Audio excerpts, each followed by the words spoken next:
Call the meeting to order, Thursday, May 14th, meeting of the Pelican Preserve Advisory Committee. I'll stand for the Pledge of Allegiance. Pledge allegiance to the flag of the United States of America and to the republic for which it stands, one nation, under God, indivisible, with liberty and justice for all. Was Peggy standing? Let's do the roll call. We can start with our newest member, Doug. I'm here.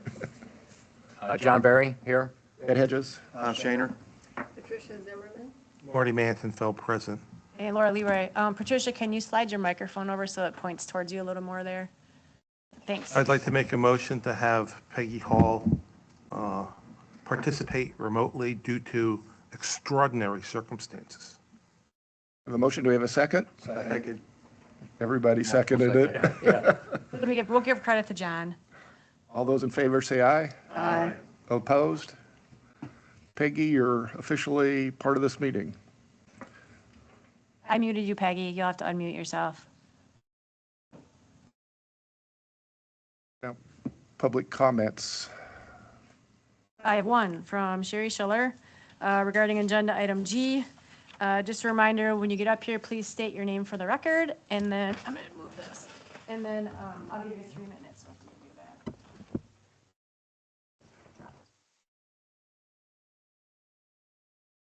that. Sherry Schiller, Camarel. I'm here today to speak on item for discussion G, purchasing authority of the Pelican Preserve Advisory Committee and subcommittee chairpersons.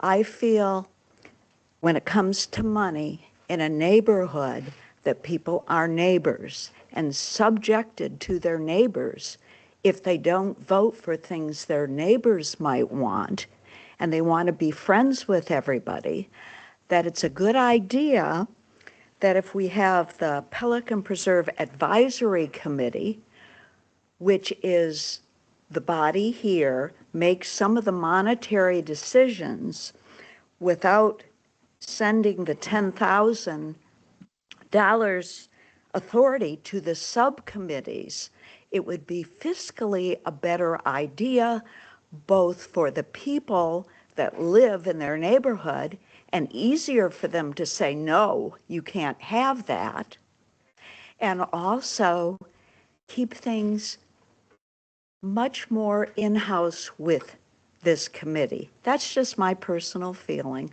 I think the more you subcommittee in a volunteer neighborhood where people are volunteering to be on committees, and I can tell you, having been to just about every meeting and committee meeting, I have seen more than one time someone comes to the committee, gets on the committee, and has an agenda item that they want.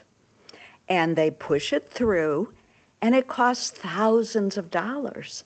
And then, without the due diligence, a month later, some other members of the community come forward and say, well, wait a minute, you doing this has interfered with my existence here. And then there we are. We've spent all this money a month later, and I'll give you one example.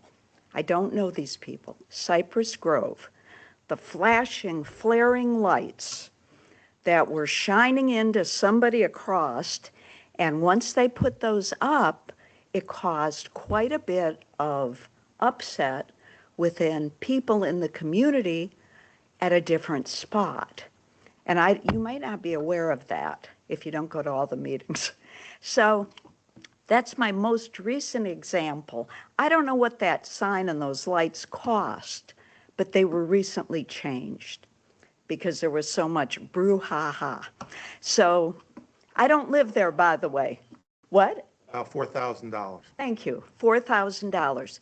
And I would just like to say, we can't do that. We don't have that much extra money laying around. We've got lots of important infrastructure things to do, and my 3 minutes are done, and thank you for listening. Thank you. Thank you. Right, that's the only one I had. Okay. Approval of minutes. Do we have Make a motion to approve items 5 Alpha and 5 Bravo. Marty made the motion, Tom seconded. All those in favor, say aye. Aye. Aye. Opposed? Approval? Yep. Financial report? Where am I? 5.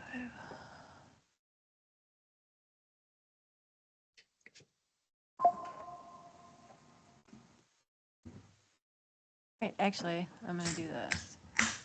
Share this one, because I got it. Maybe. My mouse is not cooperating, sorry. So these are hot off the press. I got the financials late Tuesday, I think. So this is actually as of April, so this is not the same version that's in your agenda packet.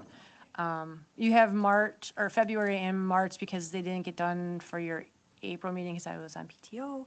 So that's why you have both of those versions in there. But this will be in next month's agenda packet, since we're normally like a month behind. But this is where we're sitting right now.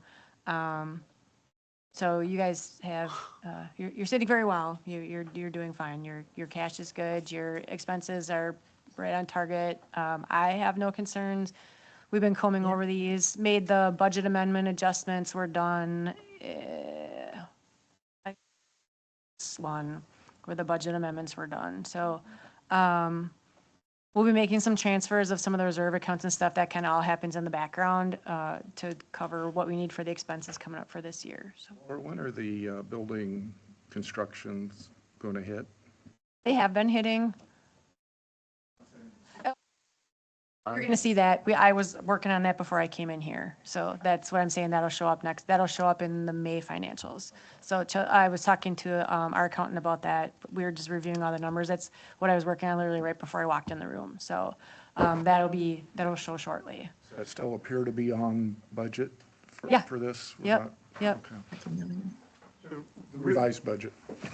Well, yeah, this budget, what you're looking at, yes. Real quick, anything remaining under 40% is kind of, I won't say in danger, but a chance of going over budget. Not necessarily, because a lot of times when the stuff happens, it's front loaded. It's a lot of the projects are done early in the budget year, and then they taper off as the year goes in. So I don't really, there's nothing in here that like the 15% remaining.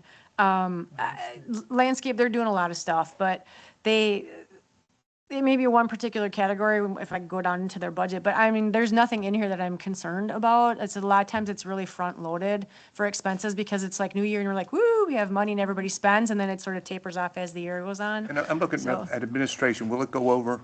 And it's not going to be a lot of dollars, I just want to know if it's likely to go over. No, I don't think so. Okay. I'm, not at this point. I mean, we do keep an eye on all of that, so, yeah, so that's kind of where we're at. So like, here's, what do we got here? This is for security. My biggest concern with safety and security, they are gonna have to make some adjustments, is because they did not have the speed monitoring devices line in their budget, and they're already sitting at $30,000 of unplanned spend for this year, so that's gonna have to give from someplace. But we'll worry about that when it gets closer, so. Yeah, we still got the unassigned reserves too, so. Oh, yeah, you have plenty of reserves to cover the overages. That's not a problem, but I'm thinking that's a big one now that Well, and the other one is the street lights that was supposed, the 108,000 or whatever that was supposed to have been spent last year that got spent this year on the removal of the old lights. right. There has to be adjustment for that as well. Yep, that needs to get pulled in. Yep, because that'll affect this line here. Yep. So. Let's see, this is, landscape. They still have quite a bit. This will come in the new year, so, like the holiday lighting, that won't be that's done for this year, that we won't have those expenses until next year. Irrigation's looking pretty good. They're doing their monuments. The landscape replacement has a bunch of money left in it. So they're really the only one that's over budget right now is this R&M other, so. And they have a lot of reserves. They do. They have a lot of reserves. They historically carry forward about around $200,000 a year, so. And so all from the audits completed, so the subcommittees carry forwards or reserves are reflected with last year's carry forwards. Yes. And then I haven't updated it for this month, but last month when I did it, the P-PAC unassigned carry forward is about 650,000 or so. That's, It sounds right. And we're doing quite a bit of investing, like I think I mentioned that last month for you guys. Every month we're putting T-bills in. They're like 6-month T-bills. And that way, if the need should arise that we need the money, we would just lose the interest that they earned. We can cash them in if you need them right away. We're doing the same. What, $900,000 for the admin? Yeah, that won't come out of there. That's coming out of a different place. So we already set aside for that. But from the extra money that you had after all of that was allocated, we're still investing money on the back end and they're rolling. So we're doing ladders so that like every 6 months, you know, they're getting reinvested. But we chose T-bills, well, because the interest rates were very good. And if we need the money, they're very easy to cash in and get the money. So this, we would just lose the interest on them. But if there was a need for cash, they're right there. We're doing the same with utilities or the enterprise fund and the general fund as well. They're all getting invested in T-bills. You know what the encumbered is during pond bank improvements? A lot That's of them, I pretty haven't good- gotten a lot of, I only got one bill, I think, so far from them. So that's the rest of it. Well, I'm thinking about the new stuff that they're doing. Is this from the? This is 43. Okay, I got you. Yeah. I got There's you. no new, there's nothing, because we haven't done anything with the new one yet. So, but It's I not haven't. even bid yet. No, and I haven't even I've only gotten one invoice from them so far, which is that 120,000, so they haven't even invoiced us out. So, that, Okay. move on to the subcommittee updates. Motion to receive the financials, do we? no, you don't need to.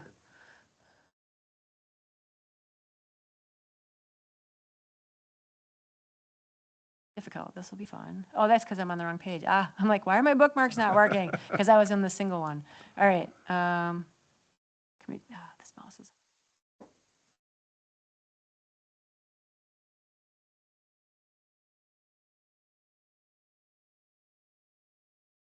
I do need to, under my report, we need to have some discussion about the tree trimming. I have 2 items. Member items. The other thing I would add, just, there was a lot of compliment to Marty from Mark Everson about Marty's comments to go ahead with some of the projects he was working on. He was very great. We're having that $10,000. It's not official yet. Approval authority. Yeah, I it's know, not official I know, yet. I know, but I'm just. Yeah, no, I have saying some that- background I have some additional information that I'd like to help fill in with that as well when we get there. So that's it for landscape. So good to feel appreciated. So different. Safety and security. For those of you that may not know, I am back with safety and security again, so I'll be over there running the meetings going forward. Paula's doing landscape and ponds, and I'm taking safety and security. Since I've been working with them on pretty much everything anyway, it was easier for me to step in. Paul and I are still working together on everything, so I keep in touch with him as far as he's doing the actual project execution stuff, and then I'm taking more of the administrative side of it. So you guys got me, and they got me. So they've been pretty Anybody busy. speak to tree trimming? I have a question that there are. We can talk about it now. Otherwise, I was going to bring it up under my staff items because I do have some things I need to talk about. So it's up to you. We can either do it now or I was going to later. bring it up under member items. so. Yeah. So it's going to get talked about at some point. So Do it now? it's your meeting. So if you want to do it now, we can do it now. I just have a question about 2 trees that are at the entrance of the preserve on Pelican Preserve Boulevard that they have green tape around them, and they're fairly old growth. Is that the green tape? Does that mean they're going to be taken down? The, the green was basically trimmed. They're going to be trimmed for, I guess we could, We can just talk Talk about it now. about It's the whole fine. thing now? Yeah, it's fine. So they're Yeah. not going to be taken down? I'm good. no trees are to be removed from the street lighting project. But part of the update here, the street light have all been installed, all removed, they're all functioning. The last part is to do the tree trimming associated with them and sod replacement and some miscellaneous electrical decommissioning. There's an issue with the sod quantities, but some of that's being put off until hopefully we start getting some rain in the rainy season. The tree trimming, and part of this is the safety and security assumed we would be paying for these because it's part of the lighting project. But Chelsea wanted those to go through landscaping because they affected landscaping. So whose budget pays for it doesn't really matter. The tree trimming, Jay and I went out and identified about 80 trees that needed to be, we felt needed to be trimmed due to the lighting.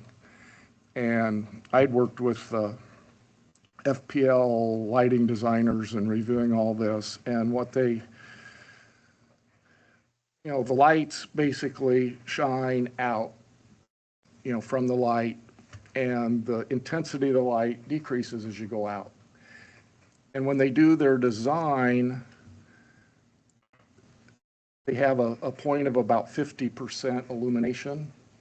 And so they basically set them side by side so that the 50% illumination touch or slightly overlap. So basically at that area, it's supposed to be illuminated 50% from the adjacent lights, so that you have fairly uniform lighting.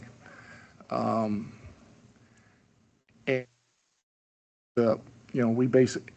we had, from safety and security, they had gotten complaints or questions about the lighting of the roadway and sidewalks from a safety perspective. So we identified about 80 trees that needed some trimming. Some needed a lot, like those right outside the preserve. And then some just needed minor trimming. So and we had asked Paul, when the landscaping did their hardwood trim, had asked Ameriscape to trim all the trees for the new light locations. Well, they didn't really do that. They trimmed right where the pole was to allow Florida Power and Light to install the pole, but they didn't do it for the lighting. So the landscape committee, and the people in the landscape committee had gotten complaints about shade, losing shade. And one of the individuals on the committee was very adamant that we didn't need to trim as many trees as we needed to. And she maintained that they only shined about 75 feet. So anyway, I went out and re-looked at things in the middle of the night and removed about 10% of them, trying to accommodate. And then when they came back, they identified a whole bunch of them that they questioned, and it just got into a back and forth, Paul in between. And I said, fine, use your little red or yellow on the stakes as to instruct the tree trimming crew that those were probably minimal trims rather than major trims. But anyway, they went through and came up with reduced it to about 40 trees that needed trimming. And That still ranges in the amount of trimming? Well, when you reduce it that much, then most of the trees are major trim. So then they asked the contractor to re-quote his price. Well, it reduced it somewhat, but not the magnitude that they thought it should reduce, because you had an average price of major trim and minor trim, so the average cost per tree was lower. When you reduced it to 40 and they were all major trims, the cost per tree is more. So anyway, we're at this, safety and security thinks we need more.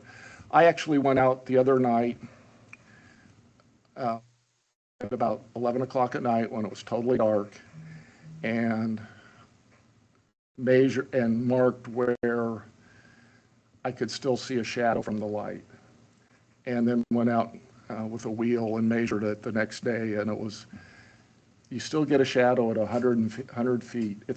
it's not an intense shadow, but you're still getting some illumination at 100 feet from the pole. And at 110 feet, you're basically not getting any shadow. So somewhere around 100 feet is how far it actually broadcasts, rather than 75. But we just got into this, Paul got between the two subcommittees, and they basically ask PPAC, I guess, to adjudicate the That's what I'm here dispute. for. That's why it's on my list. Yep. So basically, what you had talked about the difference in price, it went from when you had more trees, it was an average about $155 a tree. And then when they reduced it, it went up to about $200 a tree. So it didn't get it down much. It took it from like $12,400 down to $10,400. It reduced it by like $2,000. So Ed's absolutely correct. There is a lot of back and forth. And not just Paul. I mean, we're all, staff is kind of stuck in the middle of it. Safety and security wants one thing, landscape wants something else.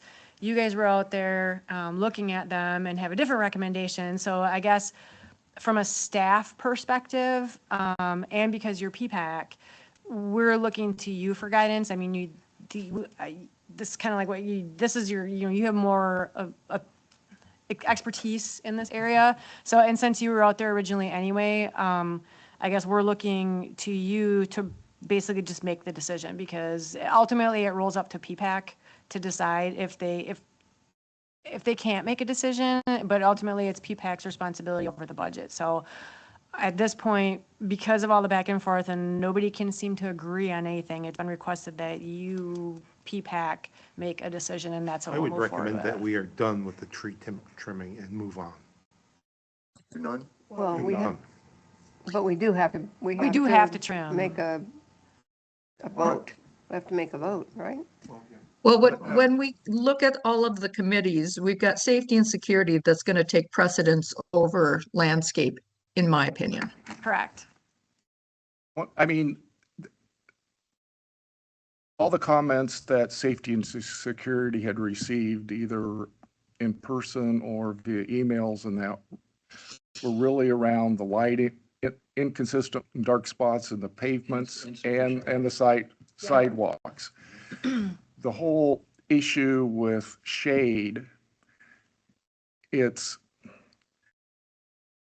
is Ed speaking, I guess my personal thing.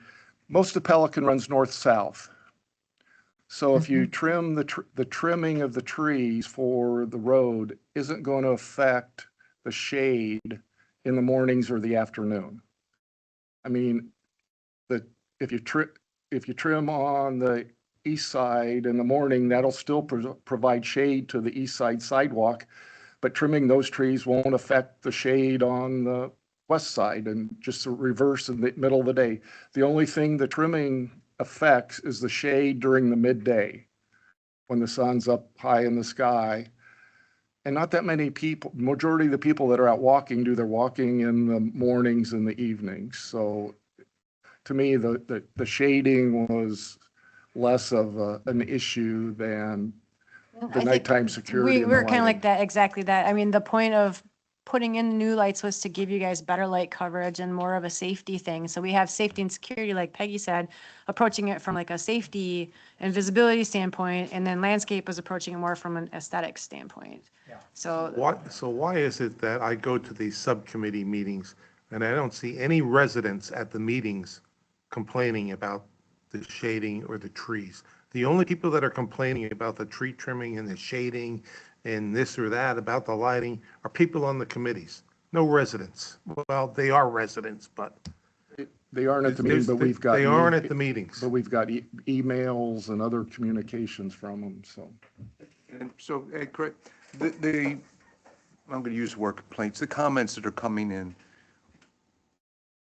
typically seem to address morning walking dogs or throughout the day. I mean, I've heard a couple about in the morning at 6 o'clock before the sun's up and I'm walking my dog, I can't see on the sidewalk. Is that where most of the comments come from, or? I don't know that they've specified that much morning or evening, but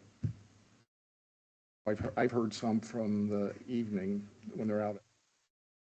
And I guess also going aesthetically, when you say major, I just always worry when trees get major trimming that suddenly our aesthetic look, particularly around the preserve, is chopped away in the interest of a little bit of light. I mean, the trimming is those, basically it would, from the light, you then go take a angle down to basically ground level at, say, 100 feet. And trim the canopy up to that angle. And then you don't really have to trim back very far to get the light on the sidewalks. So you're basically going up at most from the curb up.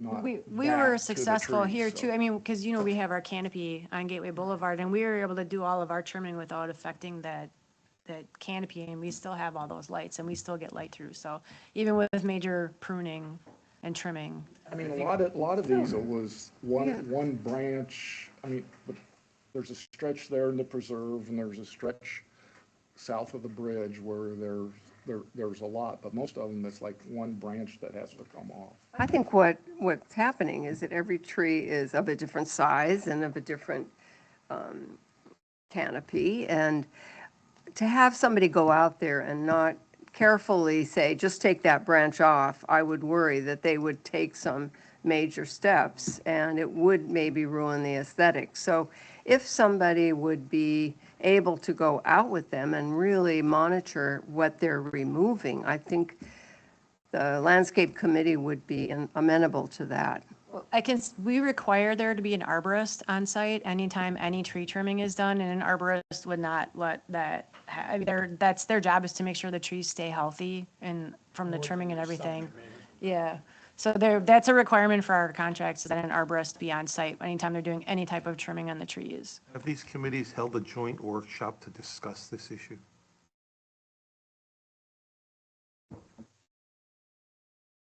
The problem that we run into also is that after this month's meeting, landscape won't be meeting until like October. Right. What is our budget? Maybe that's an unrelated question because it doesn't change that much, but what do we have in the budget for this trimming? It's coming out of landscape, though. Pardon me? It's They coming have- out of the landscape budget. It would come out of the lighting maintenance on the safety and if it came out of there, or it would be out of tree trimming if it came out of landscape. And that we would need to decide that. So right now, they have, We had $70,000 in the R&M of streetlights. yep, and then for tree trimming, they still have, 31,000. almost $32,000, so it'd be about a third of it. Well, Yeah.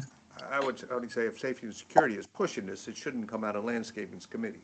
The proposal is actually coming from landscape. Yeah, either way, I think So- safety has to trump the aesthetics. It has to. You can't leave dark spots, and next thing you know, someone's gonna trip and fall and blame the fact there were no lights there. You've gotta go with the safety side and then try and prevent the over trimming, whatever means, whether it's a committee out there or an arborist or something, just give them the same instructions that Ed gave, stretch it to 100 feet on either side and don't trim any more than you need to. But you gotta get the safety side together. This, I mean, Ed, when we is there- did the lighting project, safety and security knew that there were going to be these repair items that were going to be needed as part of the project. Right, and We just didn't know what they would cost to budget for them. And they were fully expected to do this, and then Chelsea wanted it run through the landscaping, so now. Which is completely opposite of how we did it over here. Like, we charged all of the tree trimming, the sod replacement, everything went against the streetlight project. I interpreted that as she just wanted to bounce it off of them, but not Yeah. approval and financing and all of that. so- My thought is we should handle the projects consistently between the Pelican side and outside of Pelican. Because here, if it was related to the replacement of the streetlights, it all went against the project. The tree trimming, the sod replacement, any irrigation breaks, any of the repairs we had to make, all got charged to the project because it was all part of the project. That's what I assumed too. And that'll be my recommendation for where to pull the funding from. Yeah, I would agree. Down to 40 trees or 80? We're down to 40 with major trim. Is that what we're talking about? That's what the Who latest agreed to is. 40? When they, Nobody has yet. when they went down to the 40, my opinion to Paul was, okay, let them trim the 40 trees, and if it's not adequate, we can come back and do more. But then you pay the contractor to mobilize again and come back, so. Right. And the difference in price wasn't that much. It was only $2,000. So Cheaper. it was $2,000 less to do 40 versus 80. So, It will grow back. yep. And that was part of the thing too, they just did the trim, so it's 2 years before, till they do the next trim, and so you got to allow for 2 years worth of growth. And if you don't trim back enough now, you're gonna. To cut to the, what do you need, a motion? I need a motion. I need you guys to tell me, to direct staff what you would like to do, so. A motion to cut the 80 trees. Trim the 80 trees. Trim the please, 80 trees. as recommended by the Safety and Security Committee. Yes. And I'll second that. Moved by Marty, seconded by Tom to Trim the 80 trim the 80 as trees. identified. The original proposal. The original proposal. Okay, the $12,400. Would you amend that to direct it to the safety and security streetlight project budget? Sure. Okay. Sure. Be consistent, like she said. Right. It should be charged against the streetlight project. Okay. And you just need to All vote. all those in favor, say aye. Aye. Aye. Opposed? Motion Thank carried. you. And I will give, Paul will give an update to landscape at their meeting, and I'll do that at the safety and security meeting then as well. So thank you for that. There's been a lot of back and forth, and I'm like, we have PPAC, I'm just gonna bring it here and let you guys decide, because it's ultimately your decision anyway, so. Before All we right. get off this topic, can I ask Ed, is there any spots where you guys have made a determination that we're going to need to adjust, either put another light pole in or anything? No, not at this point. I mean, there's not been Okay. any, I mean, part of it is there's no plans to add any additional lights. It would be a little bit problematic to do that, but until we get the trees trimmed to actually see what the lighting patterns are. Okay.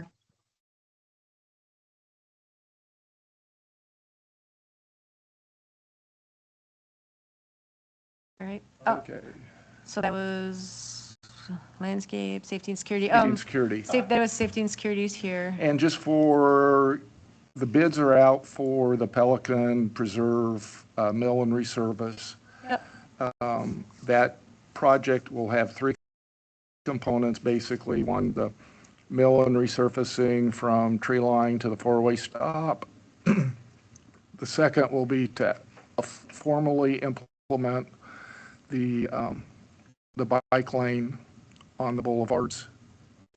And then the third component is to redo all the striping in all the on all the other neighborhood streets, basically the stop bars and crosswalks and that. What about the Prado Rotary? That's part of the striping, isn't it? That- No, I'm let's asking. see. One of them was just done with thermoplasty, but then the other one, I guess the Prado Rotary, that's part of this. Yeah, the adjustment for the rotary is part Striping, of when this. it was shown, that was part of it, but, Right. yeah, because that's gonna, That was I just wanted to that was be sure added to that- the bike lane design that went through permit. so I'm gonna make sure, part one, they're gonna do repaving from tree line to the four-way. That's the big intersection, and you say, okay. And then bike lanes will just be on Pelican Reserve Boulevard? Pelican, Cypress Grove, and Prado. On all of the All the boulevards? All the four lanes. Okay, and then redo striping everywhere. Yeah. And we're not doing Vincenza, right? Vincenza, whatever it is. No, we're gonna hold off on the part that goes, Not the resurfacing, no. Okay. So the bids will be coming in The and bids are going to be open on the 27th, and I will announce the numbers, I'll let them know. Well, I mean, it's public, you can look ahead of time, but I'll be bringing that to the meeting on the 28th, and then Safety and Security is having a special meeting of June something here in the boardroom to go over and make recommendations, so we can get that to the We should board. get it at the next. I just our know it's on my next meeting. calendar. We should get it at our next meeting then. Yes, believe. that's why they're meeting before you meet, so they can come to you at your first meeting, at your meeting in June. And without even having the bids, do we have an expectation of start date? No, it'll take time. Right. It's normally at least 30 days from whenever we open the bids, because it takes time to process all the paperwork and for them to get back everything to us that we need. No, I'm And only so, thinking of yeah. notifying the community when it's, Oh, we absolutely will, yeah, Our goal is to have it done by the end of September within this budget year. yeah. Thank you, Cece. June 3rd. Yep. And then it'll come to you at your June 11th meeting. And then to the board on the 18th, because it's going to be a big one, so. Anything else for safety and security? Doug's going to give a ponds update, since they don't have one in here. 3 items are already going to be discussed, 8D, H, and I, so I'm not going to bring them up. We'll talk about them then. The only other thing, Jim Latham was elected the chairman of the group at our last meeting, and Harold Dagnow is the vice chair. And then there's 2 new members. That's one of the things you're going to vote on. Okay. And the only other thing is Pond 21, which is the biggest one. It's over 7,000. They're starting the process. That would be the next one in the future that we do, and it's over 7,000 linear feet. It's the one right there at that intersection of Cypress Grove and Pelican Preserve on the right, where that person drove the car into the pond.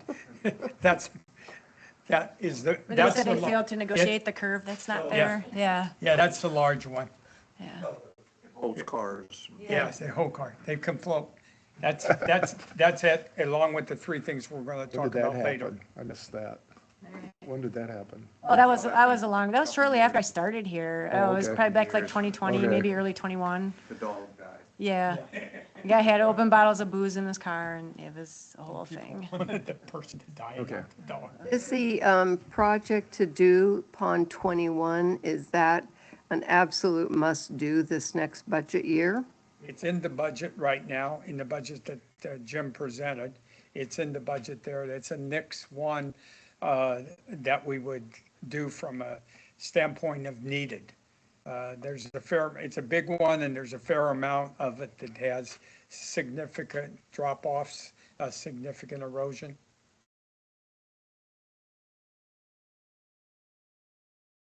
Okay. Nothing else for ponds? Go on to for discussion, 8A. And I do actually, Bill Prezy is online from Weston and Sampson, so if you have any questions about that, I can see him. He's anxiously awaiting your comments and questions. I'm here. Do you want him just to go through the presentation? Yeah, Okay, I think it would be helpful since we haven't had any conversations with him. all right. You're up, Bill. Can you guys hear me okay? Yep. Okay. Sorry I couldn't be there. I would love to be there in person and make it a lot easier, but I think technology will get us through without any event.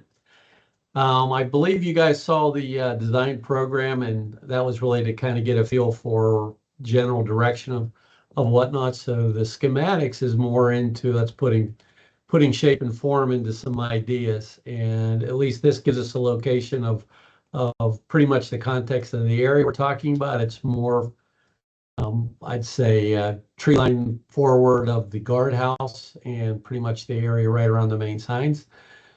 Context was also to look at balancing and looking at possibly going from an asymmetric design to more of a symmetrical design to give more impact as you drive into the community. That's what some of the direction we got. It was to limit the context of the changes forward of the gatehouse. You go to the next slide, kind of gives a little better an angle of that area there, and you can see on the left side, the north side, there is plenty of opportunity there with land to put in another feature on that side that would make it a symmetrical entry point. And whether it's symmetrical in form or symmetrical in impact, there is opportunity to do that there. And I believe that's one of the driving forces, as we all know, that this project was at the terminus of tree line when it was built. So everybody was coming north to south and just making the left-hand turn in here. That not being the case anymore, the dynamics of the entry into the community has changed dramatically. So the idea there was really to look at, what's there, how we would make changes to it, and how those changes would best relate to the community within. We did do some studies, looking at the guardhouse, looking at the community center and the clubhouse, and they all have their distinct architecture in each of the community.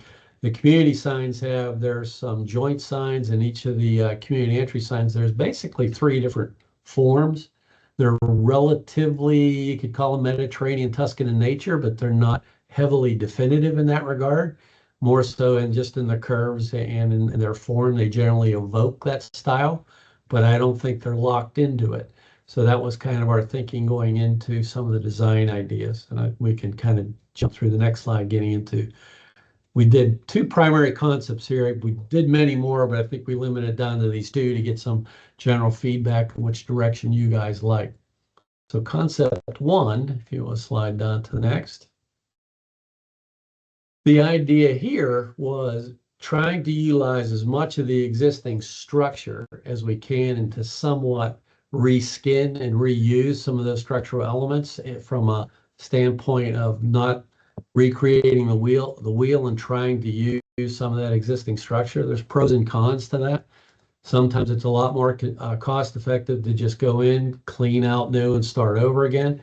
There is some difficulties when you get into contracting of using existing structure, and there's also limitations based on the structural components of those structures.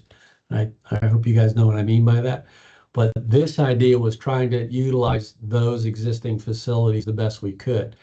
And I think the best opportunity there is the pedestrian trellis and the tower that's up closer to the entry feature. I don't really think you need to redo those. Those are such that I think whatever design and whatever approach we did with the features, I think we can utilize those forms by pretty much changing maybe materials and methods. Maybe right now there's a tile roof on it. This concept was looking at putting a steel roof on it, changing the colors and the lighting, maybe taking the kind of traditional, and it is very Tuscan, where you take mosaics and put it in tile on the walls. We took it out, put lighting fixtures. This gives it a little more towards the contemporary without getting too far away from the architectural style. But I think regardless of what direction we would take with concepts of the entry sign, I think you can maintain those existing facilities there by just kind of changing the nature of them with materials and colors and whatnot. And I think that's the best bang for your dollar. So that's where a lot of these concepts are going. And then in this concept, the entry sign, we did a couple different forms by bringing, taking the very Tuscan, and I'm just going to use the word Tuscan because I think that's a good definitive definition of the style that exists. And I'm not being derogatory in that anyway. I'm just being definitive in the description. And I think one of the best ways of maybe tying the 2 together using the existing theme is to bring that tower element into the signage, because then you're getting the continuity of the forms without making too many drastic changes to what's there. So that's what the idea is with the 2 signs to the left on the main entry, is utilizing that, changing the style of the sign a little bit, and then simplifying the water into being just more of a pool with bubblers. And then the same with the median sign is to just change the style of that to match the wing walls, because this would be reshaping the wall in the south and reintroducing a new wall in the north. So you'd be coming in, you'd be seeing those 2 wing walls and the new entry in the median. So the structure would all have a very uniform feel as you're driving into it. And that change in the median would be is maybe you just bring a small pool, or you bring in a real long kind of a lay type of almost like a reflecting pool into it. And those pools are relatively inexpensive in that you're not bringing in heavy pumps and a lot of equipment that you have to maintain over time. So those type of pools are a little more cost effective to maintain than the running fountains. So that's kind of the general idea with concept 1. Do you guys want me to roll into concept 2 and then come back and talk about these, or do you want to talk about these and then go into the next concept? What's your preference? It's up to you guys. I'm just here. Okay. I push a button. Concept 2. Yeah, Tree let's number go to two. 2 and then we can come Yeah. back. Yeah, I think that's probably a good idea. And then this is, or go back to that. Let's just roll through that. I forgot till we had a little more of a. I did too, or I would This- have pulled them up, sorry. Yeah, I know, and I was talking right there and I didn't realize we did have those there. My bad. Well, this kind of shows you this would be where those wing walls would be, and the one on the south obviously is kind of utilizing the existing structure. Then the concept would repeat it by building a new structure on the north side. So you can see in these two, they're kind of similar, but one is a little more simplified, concept 1A. Concept 1B kind of maintains a little more of the existing feel of the sculpture there, or I should say of the structure there, but it just widens and creates more of a pool to simplify the water features. Because I know you guys have issues, and I think we all know that one of the most expensive parts of introducing water and water fountains into entry features is the long-term maintenance of them. It's not necessarily cost of building them, it's the cost of operating them that really drive a budget number. So that's the idea here, is that you can see it was they have the tower elements, and then this is kind of a couple different ideas of how you could redo the main entry and trying to make it a little more contemporary without getting too far away from that Tuscan style. So that's what these elements are trying to demonstrate here.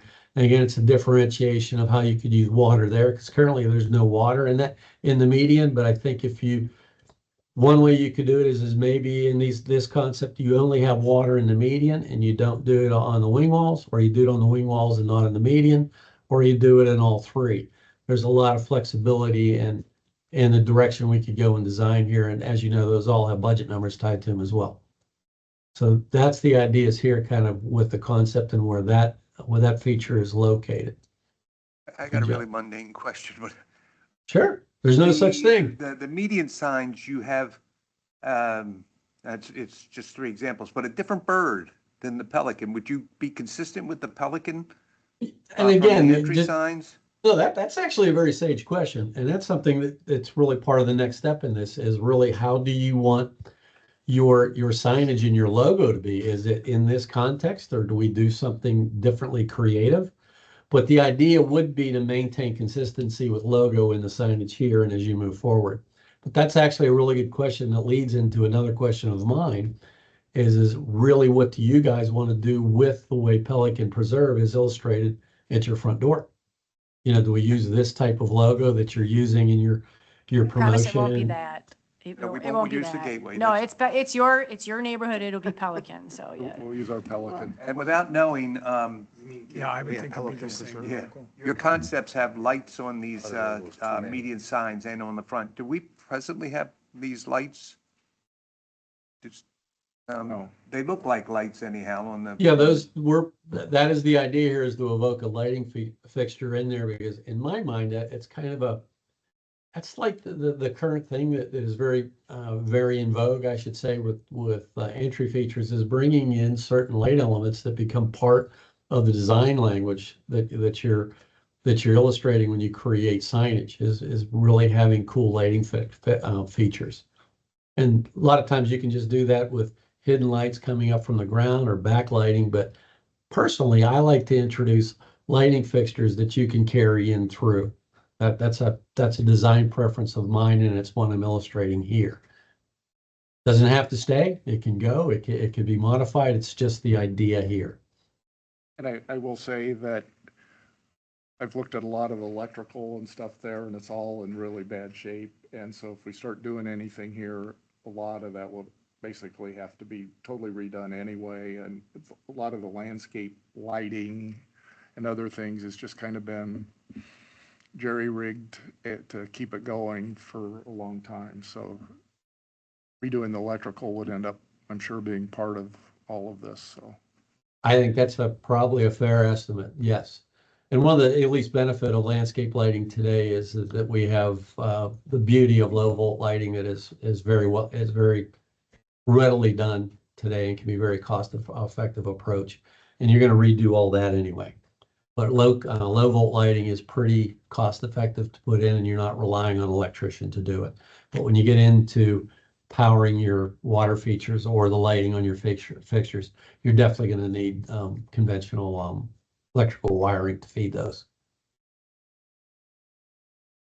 Again, that's kind of an idea of how we take that existing trellis feature and just kind of reskin it to give it more of more of a modern, or I shouldn't say modern, more of a contemporary feel, just updating it without completely redoing it. And I look at the way that structure and the tower works in, I don't think you'd want to take them away. They're very well done, elegantly stated features as you drive in there. And I think there's something that you would want to carry on in any improvement you do here. There's no reason to take them out. I think there's a lot of argument to maintain them and just bring them, so long as they communicate with the same architectural language as everything else.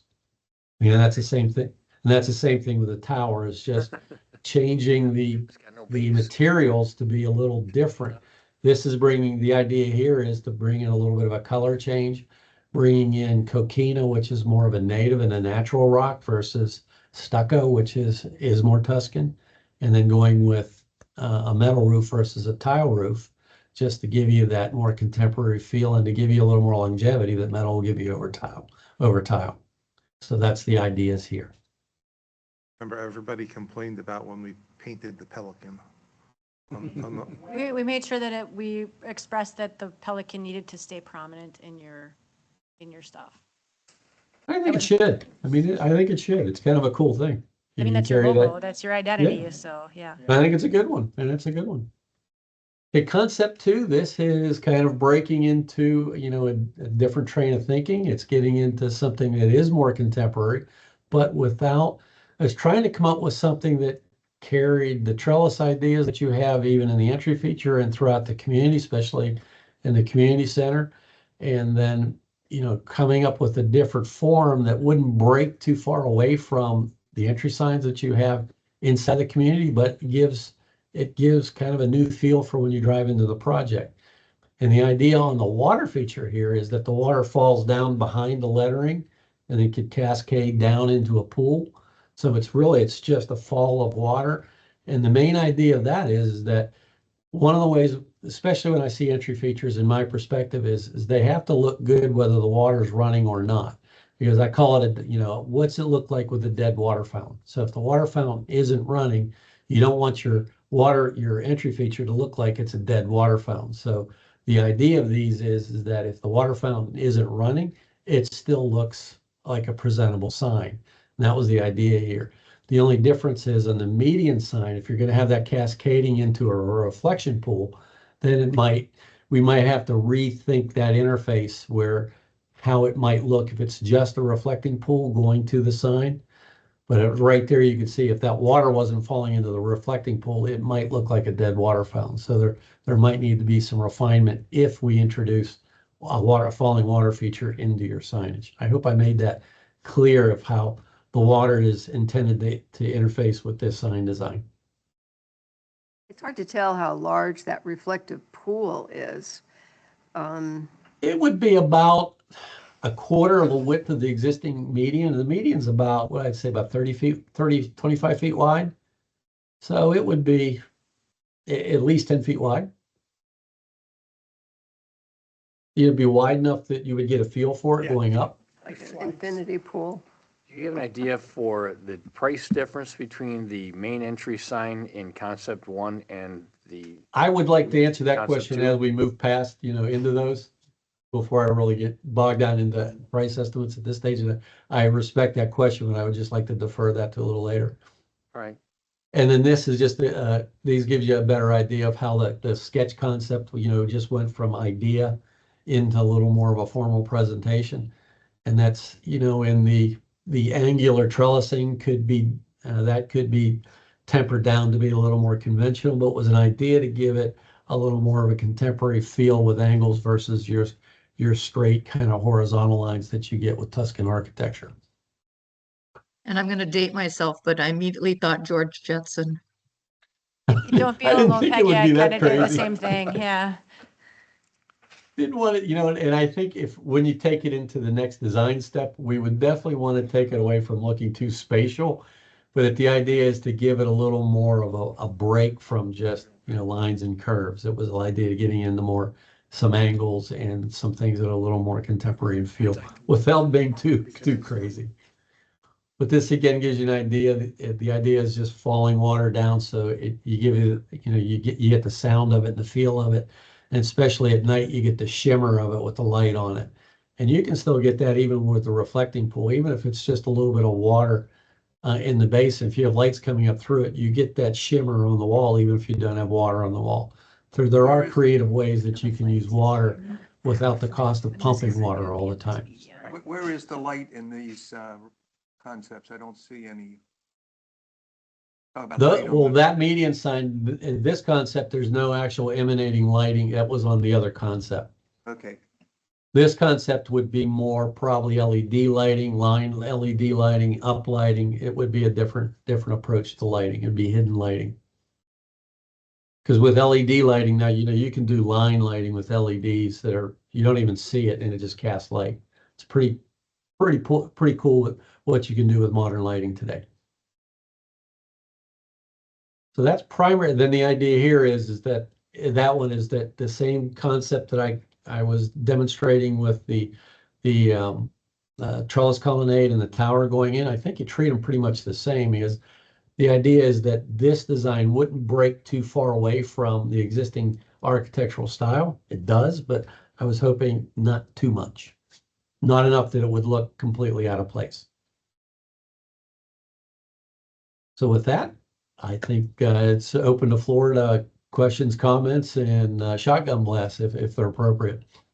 This is Or Marty. what do we need to do at this point? Or It's the next step, yeah. I guess, Bill, what are you looking for from them? That's more of a question for him. So, because this is we're doing paperwork behind the scenes, so this is your community, these are your funds. No, So I think this is where you guys need to have some discussion and help give him some guidance for what you like, what you don't like, which will help him be able to hone it in and get you designs more for what you're looking for. Are there too many features? You want to have less? You want to have more? This is where this discussion starts to happen. Hit the nail on the head. I would think out of those two concepts, it would be as which direction do you like? I have a question. This is Marty. Does any of the north side monument proposals encroach on the golf course property? Well, that's where to go into that next step, I believe a survey would need to be done to make sure. If it does, from my assessment of standing out there, there is plenty of space that you could encroach into where the fence is without affecting the play of the golf course. There would be because there's actually go that back to area the is a review of transition from a tee box, from a green to a tee box. So you're not affecting any of the play of golf if you encroached into that space. We're talking this side. on the north side, Yes. Community Association owns the property all the way to the golf cart path. Oh, then I think it could be done. Put a river in there. Because I think the impact would go past where the existing fence is, but I don't think it would go as far as the path. Bill, this is Tom. I like them both. I actually prefer the contemporary, but I I need do to know too, what. actually. Well, a number makes a big difference as we talk about things and how we present them to a community. And I'd almost, in the end, want to fine tune both and let them vote, pick what they want. But what is the cost differential between these two concepts? No, the difference between the two concepts, I think, would be pretty close. And again, I'm not sure, and this is one of those things I'd probably have to really sit down with my structural guys to see how much true benefit do we get out of using the existing structure of the south side versus just knocking it down and starting over. Because you guys know, sometimes when you renovate a home too far, you're better off just knocking it down and starting over. So the difference in cost, I'm not sure is going to be that significant. It might be in the tens of thousands, but it certainly wouldn't be in six figures. I think the overall cost here, you're probably looking in the ballpark of $500,000. I'm thinking it's about 500. Sell that property out at the corner tree line. Yeah, this is it. I mean, I like the concept one because it just continues the flavor in all of our existing monuments and bridges and everything that we have throughout the neighborhood. It just keeps that same look and feel. If we start deviating from it too much, to me, it starts looking kind of hodgepodgey. but I was going to Fair say, statement. I like the waterfall more because of all the issues. I'm on the other side, the maintenance issue. I'm with you. With the fountains that we have now. There've always been a problem with the pumps and how high They does are. the water go up and all those type things. My take is I like the waterfall. Could the waterfall be worked in, and I think Ed makes a Yes, good it point. could, It into could. the I mean, you other could have concept. part of concept one and part of concept two Yes, merged yes, guys, and together. please think of it, that way. If you really like some of that ideas from concept two, where you had that kind of that feel of that water curtain, maybe we bring that feel into that more traditional style. Right. Yep. And there is a way we could take some of those ideas from one and put them in two. Correct. I agree with you. I agree with that. But how would you do it on those? I mean, the idea being, could you get a waterfall in concept A1 and 1B and 1A? Mhm. Yep. You I, could? Have to be that's taller. my job to figure that out in the show to you. Have to be a taller one. Yeah, you'd have to kind of knock down what you have there. To tell you the truth, guys, you know, if you Well, and it get, might be easier to if do you it on really the get into median- something on the like that, median. it's probably gonna be better to just knock down what's there, because you're getting the That- different footers and it could get costly trying to I was torture just what's thinking there the to same work. thing, Bill. Yeah. But still stay to the She said curved she was thinking look the as same. opposed to He the recommended sharp that look. if you guys are talking about doing this, it's probably gonna be more cost effective to take down what's there Yeah. and just start over. Yeah, And Peggy said she agreed. I agree with that. I can I- tell I you still give it- contractors like it. I can tell you contractors definitely like that process a lot better. Because the infrastructure for what we have today, the water, the electric, you're going to have to replace a lot of that stuff anyway. Right. Gonna suck his pond. Yeah, we'll put big fish in there. Koi, Koi and the reflecting pond. yes, koi in the reflecting pond.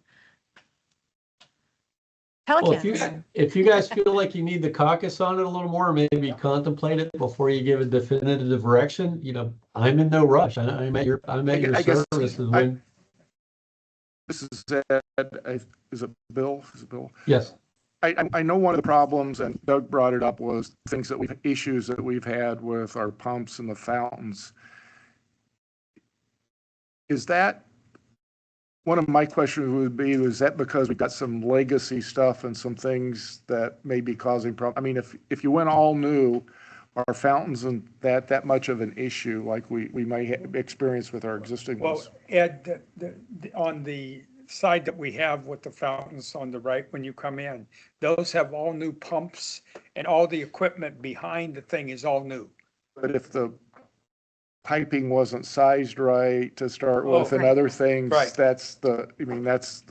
I just wonder if some of our issues aren't because it wasn't designed right 20 years ago or Or just that it's 20 years old. whatever, yeah. Or poor maintenance. Or poor maintenance over the years, so. Yep. Poor maintenance will kill the longevity of a water feature, no doubt. So Laura, so we don't have any bidders for any of the properties on the corner of Tree Line and Colonial yet, right? Correct. So we would be funding this with homeowners' money. Or you either So fund it from $2.5 reserves or million assessments. $2.5 million spent would cost each homeowner in Pelican Preserve. It was $1,000. $500,000. $500,000. 0.5. 500,000. So 500,000 would still cost $200,000 per household. Or No. 200. excuse me, $200 per household. Yeah, 200. Or you take it out of your reserves. Yeah. So, Or I mean, half there- and half. Or There are half and half. options. Yeah, there are options. And again, it's not a rush. We're not, you don't have to do this now. It's just, you had requested that we find somebody to start getting some ideas. I'm sure it's gonna Right. take, this is a big deal. So it's gonna take you some time to kind of hone it. And then as you figure out what you want to do, that'll help Bill get it designed and that'll give him you'll be able to get a little closer on your cost estimate once you get closer to what you're actually gonna do. So we've had. Yeah, well, had the next several- step, we're actually putting, dimensions to things and selecting materials, and we can give you a lot better estimated cost. We've had several meetings previously with PPAC where we talked about having a resident committee to look at this. And we've never done anything with it.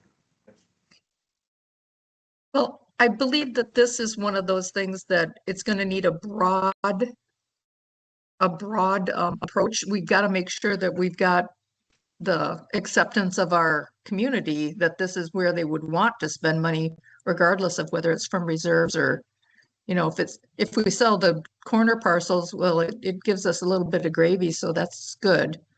But, at some point, we will need to engage the community. And whether that's through a subgroup or whether it's through town hall meetings or whatever, we're just going to have to make those decisions.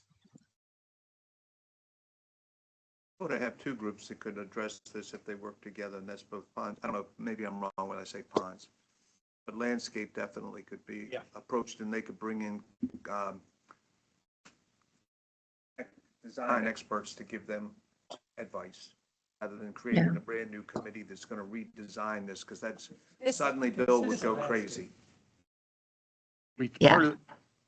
But part of the discussion was to do this out of this because, well, some of the issues that we ran into just with the colors of the monument and stuff, that to bring it up a level and to try to coordinate and manage it at least Do it to at a the professional level rather than you get to. Right, and that's why we have Bill. If we so. flush this out a little bit more, then, we could have a series of town hall meetings and things like that with the community and present it and stuff. They just may want to get a little more. That'll get flushed out. complicated, just letting you know that, because those all have to be, if you guys are all gonna be there, that's gonna have to be a public meeting. Yeah. So either that, or we can have workshops here too, where you invite the community to come to do it. It's whatever. I'll travel there, to whatever. Ed, do you view that we sell the concept, or the next thing above that would be, are you looking at the community to vote whether or not we do it? Well, I mean, Well, if we're going to ask them to pay for it, right? I think there's. they pay for everything, though. That's never voted. So I was wondering if we could get the blend of the two ideas, maybe have three concepts, if that's possible. The real third merged modernized one? one. Can I make a little bit of a suggestion to say thank you? This is a great start. Yeah. I don't think we are anywhere near ready to fully discuss this out on how to go do this. We haven't talked about budgets. Somebody said, have you ever looked? And that's where we are. So I'm not prepared to really discuss and make any decisions in Oh, no, any we're not capacity. expecting you to make any decisions at this point. This is a total first stab based I think it's on, great. Yep. First and bits step. and pieces that you gave to myself, and Chelsea and I shared that with Bill, and this is what he put together based on what we fed him Yeah. from you guys, so. And that, the intent of this is truly just, this is a starting point. This is, you're Right. not expected to go, we want 1A and we want 2, that's not the intent of this at all. This is just like, Correct. we talked to Yes. Bill, and Bill's like, here's some stuff that I came up with based on what I was asked to do, and now it's up to you guys to say, we like this, we like that, can we combine this, can we, can we come up with a totally different concept, we don't like either of them, that's what all of this is for. Yeah, I got the sense now it's really taking a blending and going in one direction, but kind of morphing that design one into something else. Personally, I would like to take it far enough that we at least have some idea of what a budgetary cost might be, so that we know, is concept one, is it $500,000? Is it $1 million? Is it 10 million? So we have some, how big the bread box You is. just want to give it back to Bill and say, give us a number on these two as exists. One question, is 10 million okay?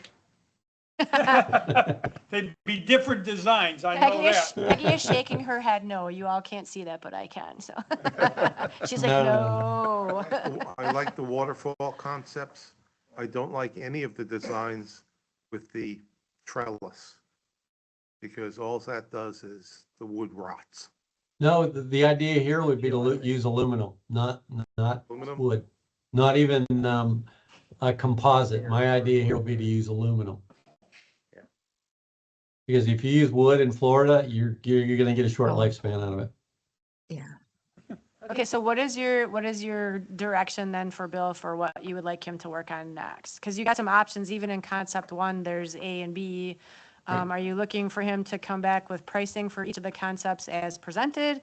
Are you asking him to kind of like meld them, like you had expressed that you really like the waterfall versus the fountains, and maybe try to work that waterfall part into the concept one? I just want to make sure he has clear direction so that Right. you don't waste his time and he doesn't waste your time looking at something if it's not what you want. And I know that you don't really know what you want yet, but I mean, if we can at least kind of start working towards things you like about them. If I could, I'd just like to interject one thing. And I've actually just recently done 2 projects like this, one for Pelican Sound and one for another project in Naples, where we're really actually redoing, not only Pelican Sound was redoing all of their signage throughout the community. And when it comes to getting the community buy-in, I can tell you just from experience, especially when you're working with a large community, especially one the size of Pelican Preserve, is give them one thought out idea and let them pick on that. See what they don't like and they like. If you give them too many ideas, it goes sideways fast. I agree with you, Bill. Yeah.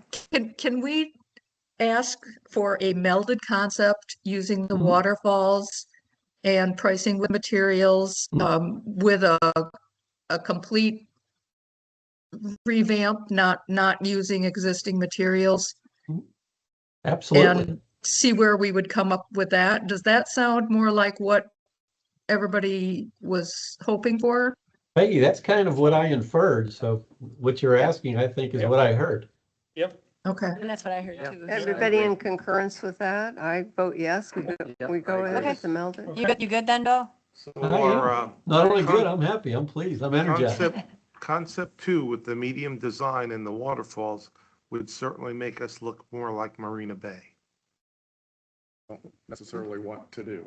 Well, that's what Ooh. all of our residents now have that you told say us, that we that need to look scarily fresher. does. We They need, look at yeah, that as professional and they like it.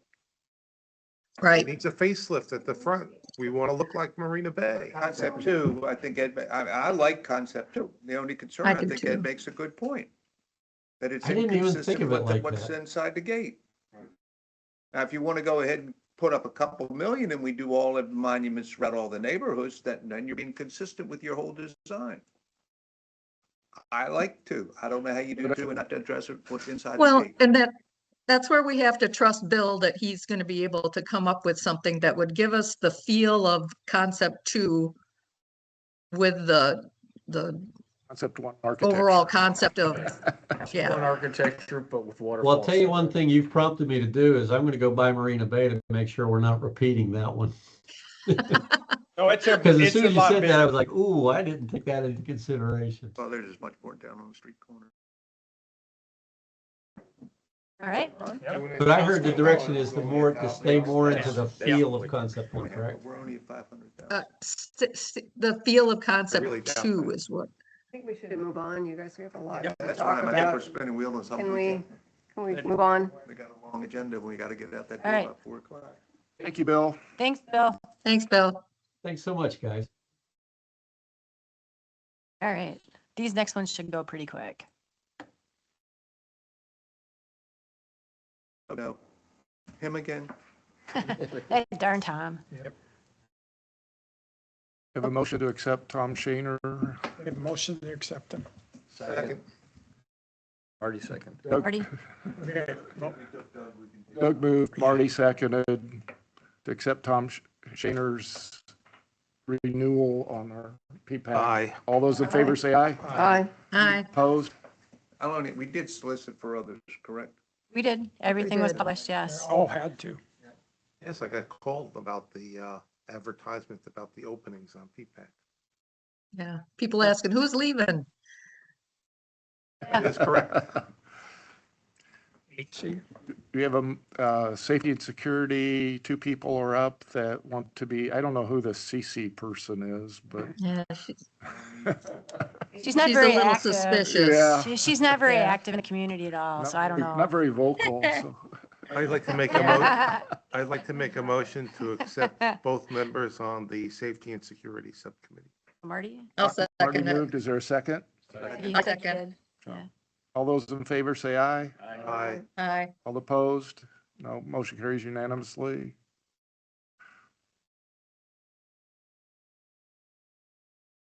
Same thing here for ponds. We had a deserter, so he had to fill it in. And Lynn Applegren stepped down because he's a seasonal. Okay. And that's why there was He's two done, he's openings. done so much, though. We really appreciate him. Right. Make a So, motion to accept both members to the pond subcommittee as identified. I second it. They're new, both. Right, both are new, Doug? All those in favor say aye. Aye. aye. Those opposed? Motion carries.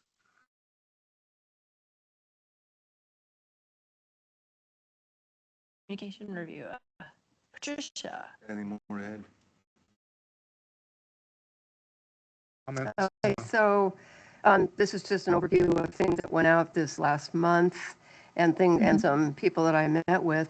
I wanted to pass out the bulletins. Everyone should take one copy and read at your leisure. These are the bulletins that we put out about the budget, and we will want to do something similar again.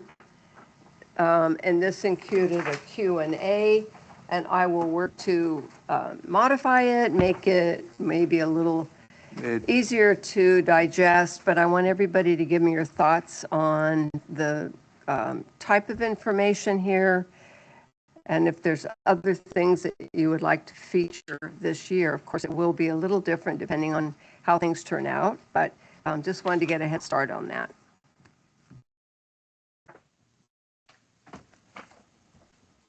That's it.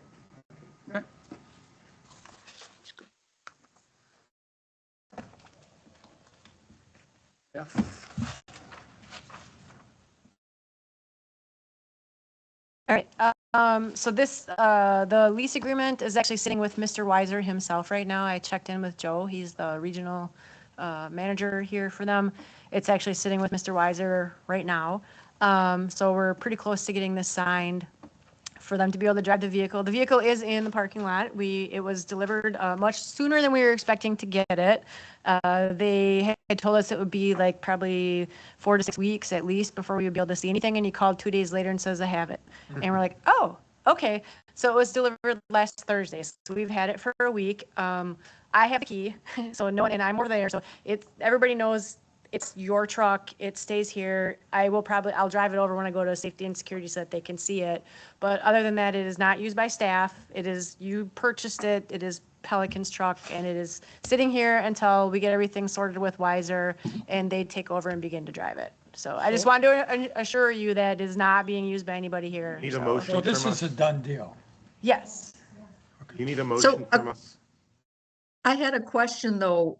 It looked like the price that we were paying was MSRP. Is that correct? I thought there was some It's- special pricing. It is MSRP less the discount. I actually attached it to the safety and security agenda. It came in just a little under 27,000, or right, a little over 27,000 all in. So that was with Okay. the registration and all that, because we don't have to pay tax and, all of that. So it's Okay. the All right, I MSRP just less government discount, yep, which was like Okay. $1,800 or something, Do we so. need a motion on this?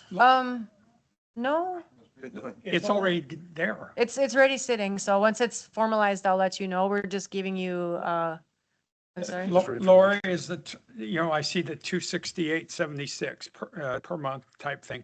And then there's 1371 per month for the way we do it now. Well, we bought, the truck is purchased. Right. So- But what I want to know is what is gas and maintenance and all those insurance, is that covered in the 1371? Yes. Because it's not covered in this, correct? Well, that's part of the contract that we have with Weiser is they're responsible for the fuel costs for the vehicles. They can't bill us extra for gas. So that covers the lease Okay. that they have right now with the vehicle that you guys have. Okay, they have to have the insurance, they cover They- the yeah, but- well, insurance and maintenance. That's where this lease, that's the purpose of the lease that we're having with Weiser is because we bought the vehicle, the district bought the vehicle, well, you guys bought the vehicle, but the Right. district bought the vehicle.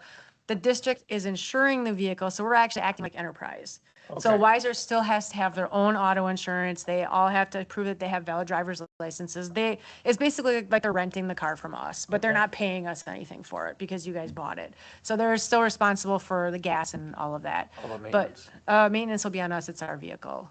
So like when they take it in back to enterprise when it needs stuff, we will take care of that. So The agenda item says that staff seeks authorization from PPAC prior to execution, so we probably do. Yeah, we haven't got, I don't know if there's going to be any changes to it, so until it comes back from Mr. Weiser, as of right now, if you have any concerns with what's here, I guess I need to know that. Just for the record, following up on last meeting, which I said something to Laura before the meeting, she was able to get the ability for PERT, the emergency response team, to have access to this vehicle in times of emergency if nobody from Wisner is at the gate. We So- did change the volunteer agreement form to add some verbiage in there. Tony just added that they have to have a driver's license and provide a copy to us, that you have a valid Florida driver's license if you're going to be driving I appreciate her it. doing But that there one. is, yeah, they'll be able to use the vehicle. Will this have any logos on it or the broccoli? That's what it does have a little tiny broccoli on it, you'll see it, but I'm actually, that's why I'm taking it to safety and security, is to get their input for whatever else they want to put on it. I mean, it's literally, the sticker's like this big, so. Because I think their current vehicle has flashing lights too, or. This one does not have any lights on it. It's a cute little truck. It actually drives pretty nice. I drove it from the shop or the other office over to here to park it. It drives a lot like a car, so it's pretty zippy little truck. So yeah. But anyway, that's just to let you know that is where we're at with this. So I'm just waiting to get that back.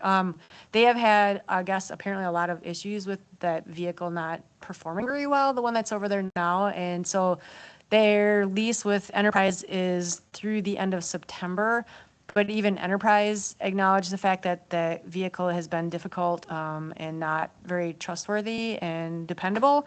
So they're going to see if they can try to get out of their lease a little earlier without having the penalties for the early out clause. Since I did let them know we have the truck, I said, whenever you're ready for it, it's here. We just need to know when to deliver it. So we have to make sure we have all our paperwork in place, but that way they're going to try to get out of their lease a little sooner, which will start saving you that $13.71 as soon as their lease is done and that vehicle is gone. So it'll be no later than the end of September when the lease is officially up with Enterprise. So it could be sooner. So. Okay. Need a motion that we recommend to the Board of Supervisors that we accept this agreement with the Wiser car? Yeah, you don't have any, yep, So motion. okay. Second it, yep. Doug seconded. Marty made the motion. Doug seconded. All those in favor say aye. Aye. Aye. Opposed?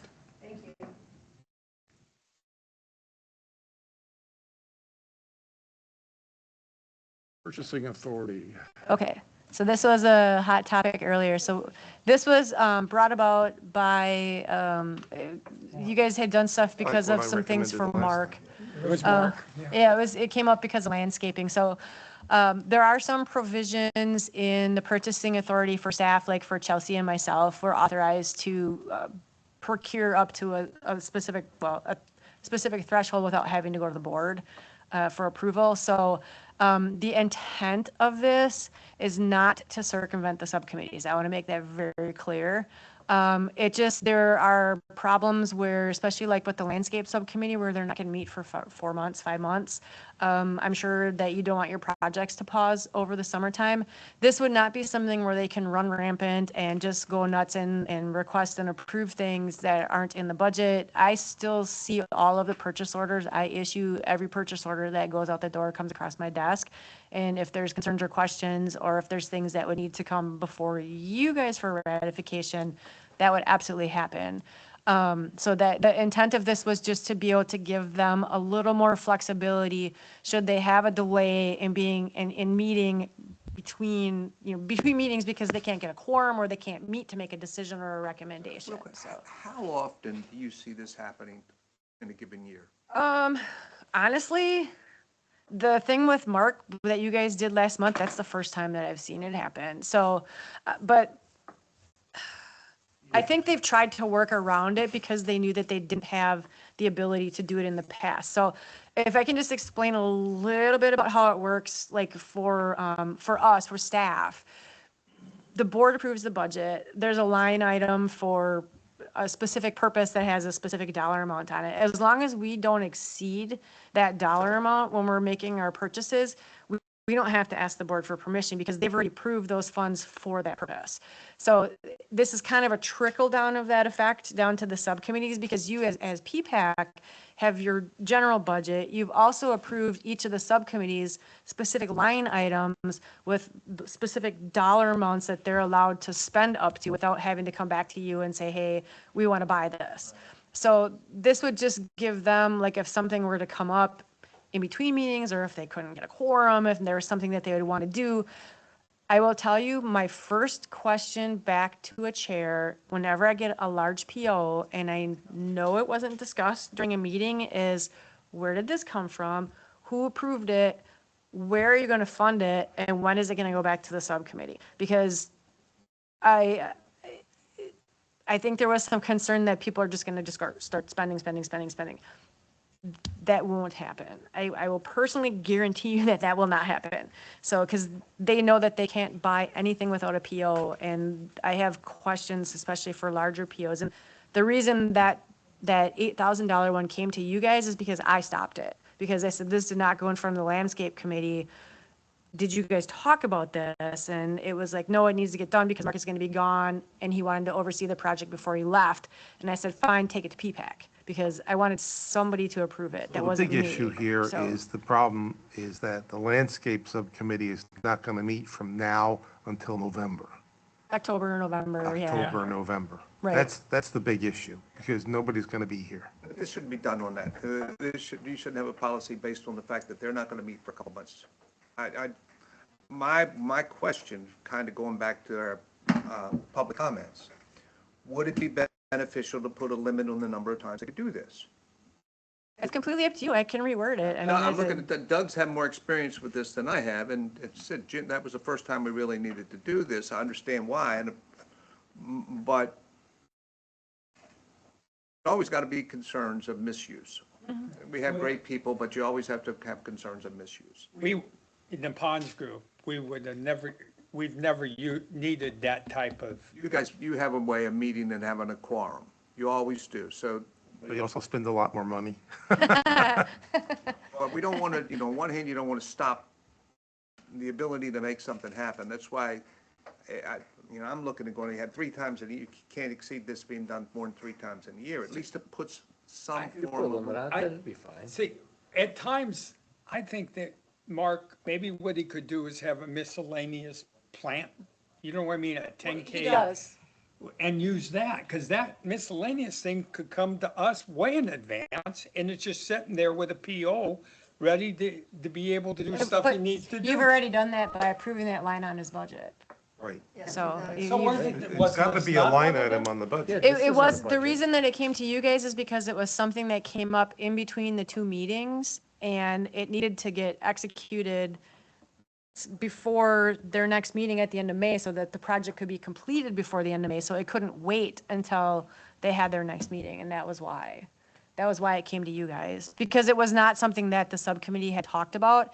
It falls fully within a line item on their budget, and it's like, in general, they had talked about doing a landscape replacement, but this particular one, especially with it being so large, I mean, normally when Mark sends stuff, it's like $1,500, $1,000, they're smaller. This is Patricia. It's not really a question of misuse of funds, because it would be goods and services that are already in the scope of the approved budget. But it does sound like somebody could willy-nilly go ahead and make decisions about what to purchase without the vote of the committee. And that's where, one person kind of has more authority than the committee. So that's what we're giving them. One of the things, I guess the way I read this, that like Peggy would have that ability, well, the chair of the committee, that's people, she would have that, and Mark would have that. What if you were to require the second approval, or like the chair of the subcommittee? Can't that talk the- outside of meetings, so that wouldn't work. No, the PPAC, that the chair of PPAC concur. Oh, yeah, That way you've got, the subcommittee chair would approve it, but then you'd also have the PPAC we could approve it. concur with it outside of meetings. That way you've got, at least got 2 Already approved people. the But then what do line you item do on the if budget. Peggy's the one that's requesting it? We don't have, I mean. I mean, we I'm wouldn't- just, we don't we gotta have- put it out there We just really in don't case. have No, any you specific don't. line items We don't here. rate You don't have a budget. Well, there's a couple line items, but we really don't, so Yeah, that wouldn't be. I'm just making We're not sure. talking for us. We're not talking just for our committee. You're talking about subcommittees. Yeah, for the subcommittees. So you're with saying that concurrence the of chair would have the authority to do it with the approval of the PPAC chair? Yeah. I'm totally fine with that. It's, gives the that, the second- verbiage is completely up for discussion. I just, And I still like to put a limit. it doesn't, if you want to go less than 10, you can go less than 10. No, I This is meant just what was not- requested. not Number of times. times, No chair, no subcommittee chair can do this more than 3 times in a fiscal a year. fiscal year. With the approval of the chair. I think that's a great balance. Since it's only been done once so far, I think that'd be not limiting very much. I mean, I think it'd be okay to do what you just said. From what Mark talked about the last time, it sounded like there was more of a common procedure that he do that, but then there was some change to try to do this. Yeah, this is the largest one that's happened on. Most of the time, it's just a couple $100. He'll be like, this needs to get done. And he's like, well, they already approved me to plant the stuff down the boulevard. Why can't I just do this? I'm like, but you didn't talk about this specifically in the committee meeting, so. I want to make it so that we tie the chair's hands, that they can't get their job. On the other hand, you do have to manage your fiscal control. But then the public works director also has like $1,000. And I have 30,000, so, yeah. Well, the public works director is different depending upon the subcommittee, Yeah, his is different, because I give them more than that. Oh, okay. yeah. Or it goes, I didn't, the group did. Right, Pons voted that. So if I'm reading, so just let me recap. So far, we're saying to add in 2 things. The first being that it can't be requested, it can't be done more than 3 times per fiscal year per committee, per subcommittee, because if they change chairs, I just want to make sure we have it like per subcommittee. vote on these And then the amendments? second thing, well, we're not done yet, we're still talking. So, and then the second thing that you requested would be that it would have to be approved by the PPAC chair. Recognize Bob. Bob Geppert. Prior to Doug's ascension to the chairman of the Ponds Group, and prior to the Ponds becoming an official subcommittee, Ancient history. back when right? it was a work group, this kind of stuff went through routinely, as long as it was in the budget and it had been planned for. And we had a lot of latitude from staff. It has tightened up quite a bit recently, and that's good. I'm not saying it's bad. And I like Tom's thing, no more than 3 times a year, and with the concurrence of the chair, that covers everybody. I think before they became official subcommittees, we treated it more like how staff does purchases. Because we- they have a we line had a item in lot the of budget and they latitude. were able to just go do their own thing, We had a so. lot of latitude, so it hadn't been abused in the past. Okay. And I want to make it very clear that this is not being recommended because there's been abuse on it. There clearly, we don't have issues. I mean, everybody is very good about asking, so.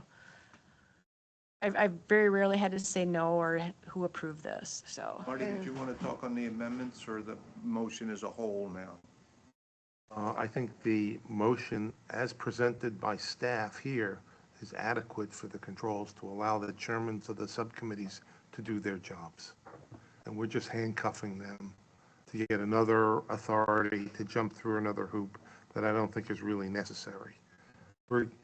It's already a line item in their budget. We've approved their budget. Let them do their job.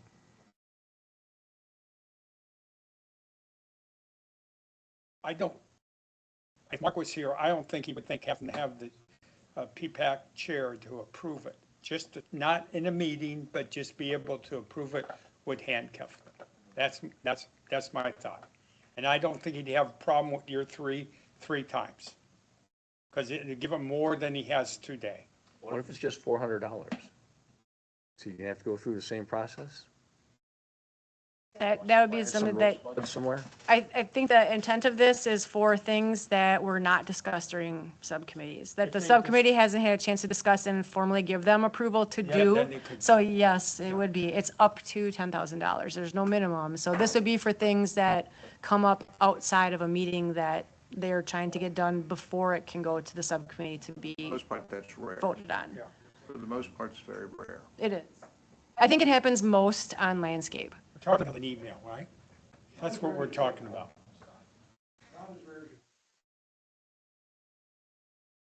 That's fine. pops up that the chairman needs to go spend 5,000 immediately, or $400, whatever. There is, well, there is a provision in your current agreement for emergencies, and it spells out what the emergencies are. This is not emergency stuff. So there's already, when the subcommittees and PPAC were formally established, there is emergency spending in there. Respect to the public comments, that the appearance of fiscal control is there, rather than, oh, let the guy go do whatever he needs to do. That's part of it. Hey, if it doesn't work, you can always come back and change it.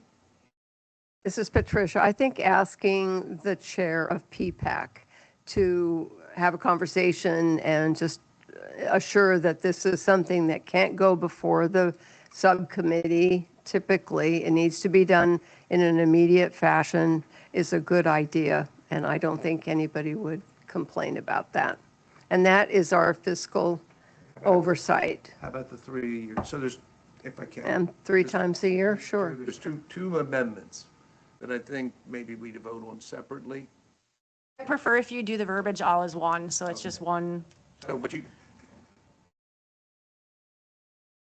we put it all together as one vote. Marty's going to vote against it. That's okay. Just He's I'm gotta trying to work, vote.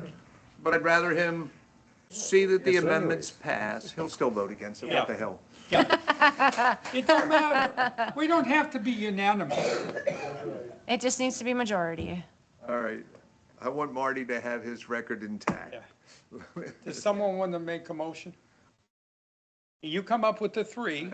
I'll make the motion that, and Laura could go back and reword it, that the motion as listed here with the amendments that, subject to the approval of the PAC chairman person, and that it can't be done within more than 3 times a year, Per fiscal year. per fiscal year. I'll Second the motion. Yeah, I'll second, or you second, I don't care. Okay, It's been moved and seconded. Tom stated, all those in favor say aye. Aye. All those opposed? Hey, Hey, Marty voted no. no, so Marty, did John. Marty, 4-1. and John, okay. Oh, John? Okay, so I can procedurally, the thing, there'll just be one small change then. It would be, we're working on updating our forms anyway, so when the request comes in for the purchase order, if it's something that was not approved at a subcommittee meeting, we will just route it to Peggy then for her approval, and then when she approves or not, then it comes back and then we'll just proceed with. So we'll just have a detour, basically, make sure that it hasn't been more than the 3 times in a year, and then that it gets approved by Peggy. So We had a detour there anyway for you. Peggy, are you okay with this additional I'll go burden? across my desk, so yeah. I'm it's still good. fine if it helps move things along and gives us fiscal control. I guess this will give us some visibility into how often it's gonna happen too, so. True. And we can always bring it back up and tweak it and change it. I mean, it's completely up to you, but I will get that wording inserted in and get that updated. So we'll have that be effective. I think I have to take it to the, I don't know if I take it to the board or not, so. Some of it's just doing a little bit better project planning in advance so that you, Yep. Okay, thank you. It's tiny. What is this one? next for you? item. Oh, district pond standards. Yeah. We voted on this once before. Before Stephanie left, there was some changes that was done, some minor changes. The Ponds Group was involved with that the entire time. Mike Causey was a member of the group that worked on it. And the Ponds Group approved this at their last meeting, the current standards that are here. We need to make a motion to accept We it. should have a motion to approve it. Okay. Well, are we going to have discussion on this first? Because I've got a lot of questions. Motion to approve. Make a motion and then discussion after a motion. Second, I'll second. Who made the motion? Tricia Patricia. made the motion and Tom seconded it. Discussion? So why don't we have in the glossary of terms what the LME is? Because there's always questions about what the LME is and what the requirements are. And in the glossary of terms, there's nothing, which is You're a big asking issue for- for the public. You're asking for a definition of what an LME is? Correct. Okay, Or I how just, I don't know, it's make sure I'm How understanding it's it. defined. Okay. Bigger question is how do you determine it? Well, Probably. it's a map. And they're all different too, so it's You're not right. like you can say it's always this. Is it the county or, I think it's the county, isn't it, that has that? Some of them are Lee ours. County, yeah, They're on it's the- in there with the, But but they're- it's not by measurement. It's just a little line on the graph. But they're on the individual plats too. Yes. Yeah. So, it comes up all the time in the Architectural Control Committee meetings, and there's no definition anywhere. Okay. Okay, so define what an LME is. Correct. Also, the inspections, once per month, it's all done by staff. What does the pond subcommittee do? Inspection of what, the ponds? Yeah, I mean, So that's all we regular- do. I mean, the one guy, Doug Ball, that now is a member of the group, that, the way Jim does it, he according has to this people doc- that are assigned to maybe 3 or 4 ponds. And the ponds group itself within Pelican Reserve does the inspection of all the ponds. I don't think So the- Stephanie came on to do according to that. the document that's attached, staff does all the inspections. That's what it says. GSEDD conducts routine inspections. Right. So staff does that. I should say staff and, If Well, I- it doesn't. If I may, this is Bob. Well, it doesn't. The changes in this document are primarily focused on Gateway. They're coming up to where we have always been. And you're right, Marty. Elle did not come to our bonds and inspect them. The bonds group did. Maybe some of these things were kind of implied, but she did check every pond over here. So, and most of the other detail in here that changes has to do with things that we have already done and have done forever, but they don't do over here. But they don't reflect this in, I and take this is comment with going what out. you're saying. This is going out for all of Gateway. We are part of Gateway. I agree with The you. ponds are part of Gateway. No. And everything that was done by our subcommittees is not reflected in this document. So I would like We to just missed recommend that it Laura goes back to the When we were subcommittee. doing it. Should be updated for that. Second. Table until, would it be referred back to the sub? So we have to vote against the first Right. motion. And then we, So Ponds recommended approving it and you're not, you're saying no. okay, go look at it again. so the, Make a couple of You don't have changes. to vote the one down, Patricia. You don't have to We have a vote it new down. pond, we have a new Table it. stormwater person starting next week. It's still an active motion. we have a motion and a second on the table to approve the standard. All those in favor say aye. All those opposed? Okay. Okay. Okay, do we have another motion? Well, do we have to table? I'll it, make or a send motion it to back send this back to the pond Pond subcommittee to have a workshop. On subcommittee didn't write the document, Marty. I think it would be, I can make a request that we have a workshop at the board level. It was a gateway. It was a combination. They took the pond standards that you guys were using in Pelican and the pond standards that we had here and did our best to merge them because yours were much nicer than ours. So you have higher standards than we do. So we did our best to merge them together to make sure that we are consistent across all of Gateway. Something maybe as simple as just in the definitions to say staff Slash is subcommittee. staff Yeah, or and on subcommittee Inside Or representative. Pelican. Pelican, Yeah. because you don't Something have like it on the other side. Right. There might be something that you Identify could just the do in the elements. definitions to clarify that. So, this is a 35-page document that I went through. And, I can't find anything that the pond subcommittee does. I think it's because it's about the maintenance of the ponds themselves and not like it's the pond subcommittee to responsibility to do this or it's staff's responsibility to do that. It's like it's laying out, if you have a pond, this is how they're taken care of. This is the expectations of the littorals. This is the it's a general, not a specific, like this is assigned to this person kind of thing. That's my understanding. So Not ready for prime time. you're recommending to not move it forward to the board. Got it. All right. I think the way the ponds group looked at this document, was there anything in here that prohibited us from maintaining the ponds and working as a subgroup the way that you way have we been. do today? Correct. That was what the focus when the. Nothing was degraded. Right. Nothing changed, nothing, that we still could live with this document and still operate the same way we do today. That's the way they looked at it. Yeah, but I think if nothing else, Marty's point about that it says staff will inspect overrides what you're doing today. Correct. So They So don't just do some that on updates. nothing something. else that Wording. needed to be added Okay. in there. I don't have a problem with Marty, it. was that just your 2 points of heartburn there, was the LME and the staff? Or was there more? Just because I don't want to do the 2 things and then have it come back and you're like, then I have 3 more, so if you want to just, we can talk about it off, if Well, you guys want to talk it's- about it. Planting all the requirements is all GSCD staff. Water quality, it's all GSCD staff. You know, there's also fishing requirements. There's nothing in there about getting a Florida state license. Why don't you send me your list? I think that'll be easier, Yep. and then we'll look at it and see what we can do. Thank you. Most of that could just be changed. That was the easy one. Maybe it's just simply, wherever staff is referenced, will Also also add mean in the Pelican subcommittees, Preserve. yeah, the Pelican Preserves Pond Subcommittee. That's why if you send me your list, it'll be easier to look at it. All right. What am I on now? Page. We got 15 minutes. Who's presenting this? I guess I can give an overview of it. I mean, I tried staff- to kind of do that in the background.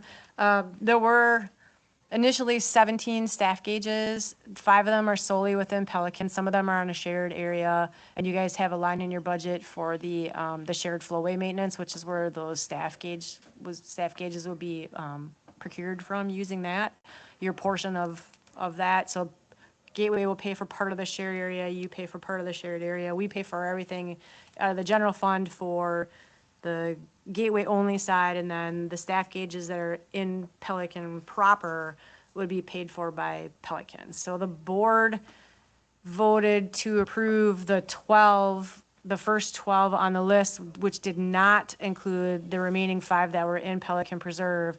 And at the last meeting, I was asked to bring this back to you guys to get approval to pay for those other 5 within Pelican Preserve.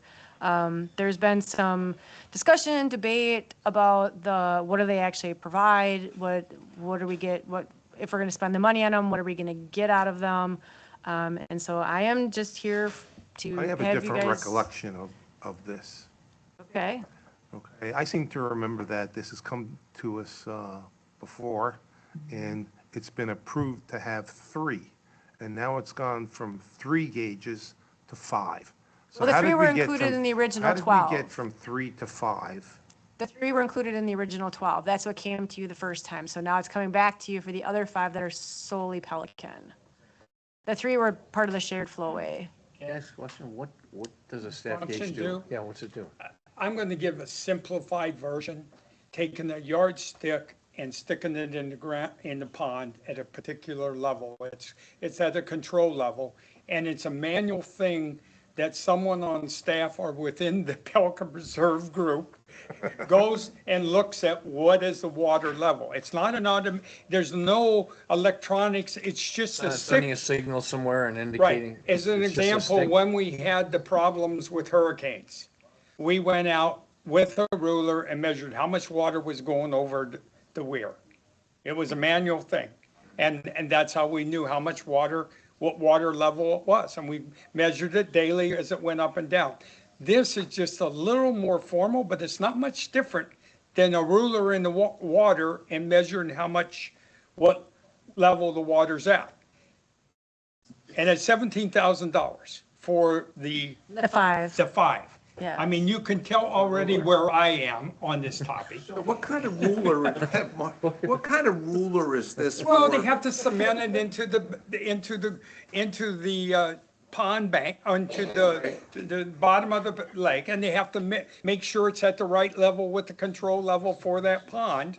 But at the end of the day, when the water's low, the water's low, whether it says it's at 5 or 4, it's low. It's just like a lot of the bridges, you see the thing where so many feet above right, flood right. lane, That's- flood yeah. gauge or whatever, yeah. Right, we just, That's what it is, 5 sticks in the mud. right. And it does provide data for us in the event that we need to open some of the weirs, or if South Florida is looking for input as like for because we're, all part of a big flow, they use that data to help make decisions of when we can open the weirs, how far we can open the weirs, how long we can open the weirs, and all of that too. So we- I'm we- not, I'm we- taking, I'm completely we- neutral we've on this. been- I'm we- just being we've- informational. Laura, so. we've been told that the only weir they carry about is the one that dumps into 6 Mile Cypress, whatever. Oh, they care about these all the other weirs because ones, it all they- pushes it that they way. don't So have if to we, get approval I for. want So to make help a me. recommendation because we don't have much time. I recommend we do not approve this, make a motion not to approve this, even though I'll even say this, even though the Ponds group, at the meeting I was at, did approve it. 3-2. 3-2. Yeah. They were pretty but- split but- on that. But I recommend, make a motion that we do not approve these 5 staff gauges. I'll second that. Okay, Been there's 2 seconded. seconds. Any further discussion? I still don't understand how we got from 3 to 5. Don't worry about it. We're not going to do If any. you're voting against it, it doesn't make any difference. So, All right, All those in favor? aye. Aye. All those opposed? Okay. so I don't know what they're going big to do with the no. 5 staff gauges, but They haven't ordered them yet. all right. I can sell them. And let's see, nothing's really changed on the budget since you saw it last. So this should be a pretty simple conversation. the only, Laura, pull up the version 1 tables. I just, See that? Oh, I need to make this very clear, the version 1, did I give the O&M assessment table in here, I think? Is There it- is on an the- that's the assessment, other- single that's the other- homes and all that stuff. Okay, so I need to put a whole bunch of like asterisks on that table. There is 0 revenue included in it. That is strictly expenses. So that amount is not accurate. I mean, well, it is, the cost is accurate. This would be like if you don't use any reserves, if I don't apply any interest, none of that. So, the same as the high water mark budget last year, there's no revenue. no, the high water mark has revenue in it. This is I didn't get the revenue. I'm meeting with Steven don't have tomorrow. We will, if, I don't have any interest revenue included in here, which will help Okay. offset the expenses. So I don't have anything plugged Okay, in. last year, the high water mark budget had $10,000 of interest in it. It wasn't until we got to the October or whenever it was later budget that you added the 100,000 in Right. it to keep things down. All I'm saying is. For you guys, it doesn't look bad at all. I was looking at this because I was totally shocked at the percentages that, The commercial's wrong. There was an error in the formula, so. okay, and The dollars are correct, the percentage calculation is wrong. You have to take this 369 versus the 463. And again, there's no debt service in here either, so that will affect it. I talk. Yeah. Over Laura? I'm being clear because this is not a final amount. I don't want to make that. I know, but. So, But last year, take the Pelican Golf Course, they had a huge reduction in assessments. And now they're getting a substantial increase. And the commercial's getting a substantial decrease, but C5's getting it really looked bizarre to me. And as I started digging into it, because all of our budgets are basically flat except for ponds, and it's the 600,000 or whatever for this in there. Yes. Pond is, and because the allocation of that is different based on permeable surface and water runoff and all that, but it really kind of screws things up. But depending on how we treat that 600,000, and if we reduce it and borrow and leverage, it will adjust some of that. But when I saw this, it was just like, what is going on? But it took me a while to dig into it to try to understand it. If there's some miscalculations in it, that even confuses it even more, but. it was just, the only thing that's wrong with the calculation was this here. It was subtracting the wrong number. It took this 43,000 from here instead of this number from here. So the totals are correct. This is correct. And it's just the net change for the commercial was calculating correctly. It was pulling in the wrong It's the cell. treatment of the big pond is what's. But I just didn't want anybody to have, it's not such a big impact for you guys, but more on the gateway side, because again, there's no debt service in here.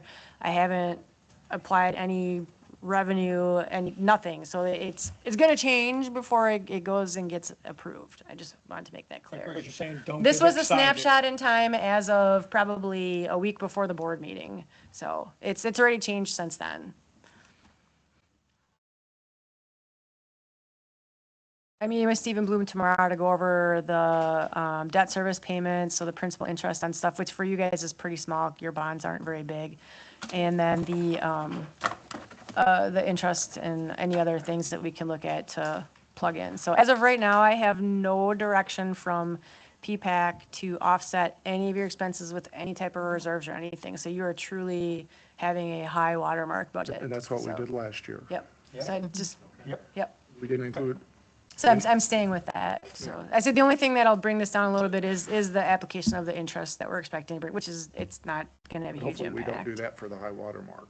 The interest, well, yeah, but not the other stuff, none of the reserve use or anything like, I need to be realistic for the interest, We but didn't do so that last year. it's what we had for last year. I'm using the same number from the 26 budget. And I did do that last year, it just, it wasn't a realistic number last year, so. But I'm not using any offsets from reserves or any alternate funding, so that will keep your costs up. And then you can discuss what you want to do to help We haven't offset had any later. discussions of interest to level we should actually put in here, so. We didn't have any input in that last year either. You guys just threw 100,000 in. That's because that's what you guys have been, so we tried to make the budget realistic, or it hadn't been. It had been understated previously. This is Patricia. Is there a place in where we can see the exact numbers that each of the subcommittees came in with? Yeah, that's Where are those? this year, They're all in of the this, co- they're this, in the the document. the Okay, budget so- proper is, You've just copied and pasted them into this document, Yes. correct? yes. Okay, just So want all to of make this, sure. all of this is from the subcommittees. So all of this budget, the only thing that's not 100% accurate at this moment because of the changes that have been made is that chart that says it's this much for per household or this much for commercial. The budget itself is exactly what I got from the subcommittees. You guys have looked at and agreed to it previously, so. Clarify that. The operating, anything above the operating expenses. Yeah, the admin you don't. So operating expenses and down is The PPAC or the subcommittee. correct. And the parks. And then the Parks and Rec stuff, which is new in here this year. Have to. Yes. And The- pool, and the pool. You were paying that last year, but it was happening behind the scenes. So this is actually reflecting, this is showing right up, being very transparent. Here's what you guys are contributing, which is 7.2% of the overall Parks and Rec budget. Anybody else join the pool other than Marty? I don't know. I don't even have access to that. So. You used it, Marty? Bob? Well, You I've get your been there membership once. as a board So- member, so. So I don't even know where to Going- go and get a card. going to Come to the our office or the pool. Where's new- your office? Over new behind Danny Grimes. The new building? No, we're not in there yet. Going to the pool, Wait a while to get it from August. there. Oh, yeah. going to the pool is dangerous. All right. Parking So lot is atrocious.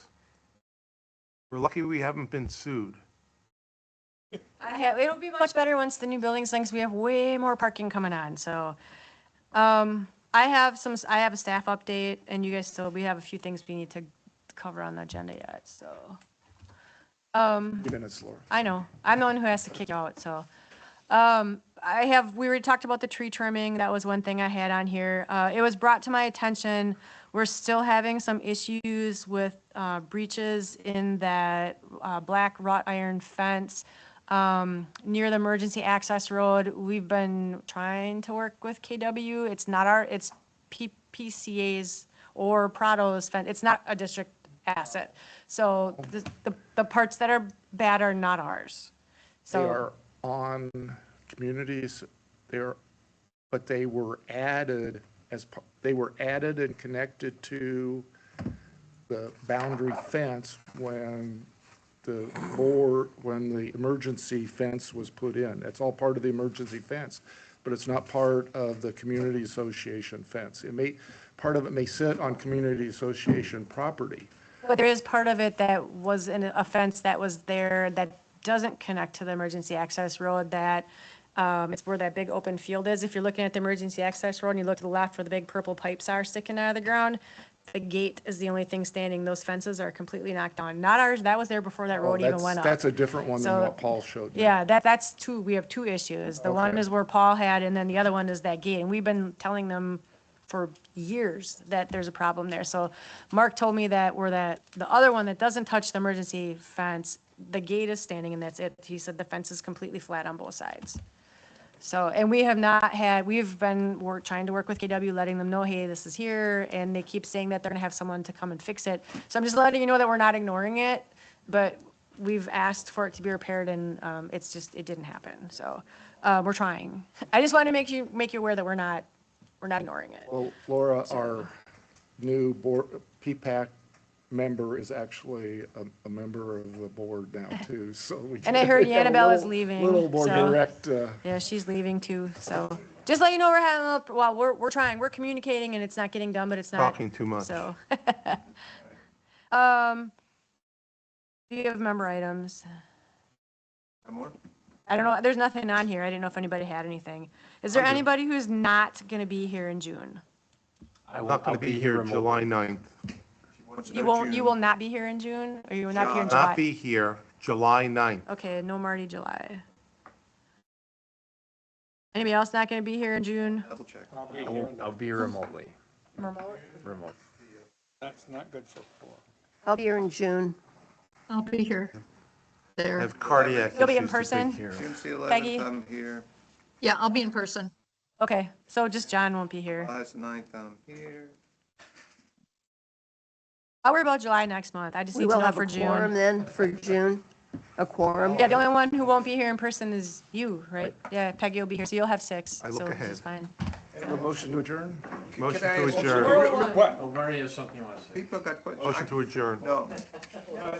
I got a real quick question. Do I need to, whose permission do I need, if anybody's, to be able to put a 250th anniversary flag out front? Do I need anybody's, if I buy the flag? Huh? Yeah, out in front of Pelican. On the gatehouse. Depends on where you put it. Well, according to protocol, it should go under the MIA flag, POW MIA flag. That should be fine. So I don't know if the pole can. I'll be Somebody with will complain. it. I don't need, that's fine. All right. So we had a motion. Did we have a second? I didn't hear it. I'll second.